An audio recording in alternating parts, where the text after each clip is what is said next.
გორში ოქონობის დღესასწაულს აღნიშნავენ. დღესასწაული ოქონის ხატს უკავშირდება, რომელიც მე-12 საუკუნიდან გორის მფარველად მიიჩნევა. დღესასწაულს ბრწყინვალე შვიდეულის სამშაბათს აღნიშნავენ. ოქონის მშენებარე ტაძარში ატენისა და გორის მიტროპოლიტმა ანდრიამ სადღესასწაულო წირვა ლოცვა აღავლინა.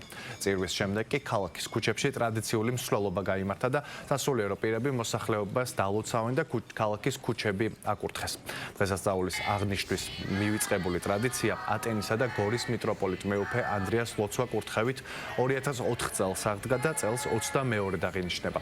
ოქონის ხატი თამარ მეფის მიერ აშენებულ ტაძარში იყო დაბრძანებული, ის 90-იან წლებში დაიკარგა. ხატი 2001 წელს კრისტის აუქციონზე აღმოაჩინეს, როგორც ერის საგანძური ოქონის სპილოს ძვლის სამკარეთი თბილისის სახელმწიფო მუზეუმში ინახება.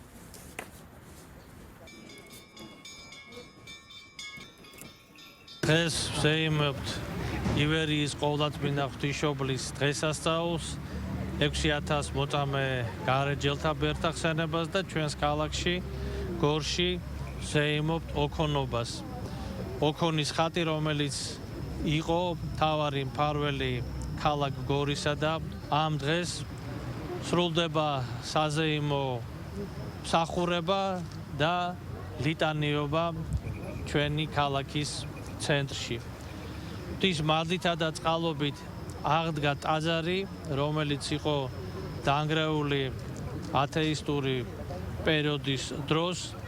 მალე იკურთხება ის ტაძარი და შეემატება ჩვენს ქალაქს, როგორც სიწმინდე და მშვენება ქალაქ გორისა. ყველას გილოცავთ ამ დღესასწაულს.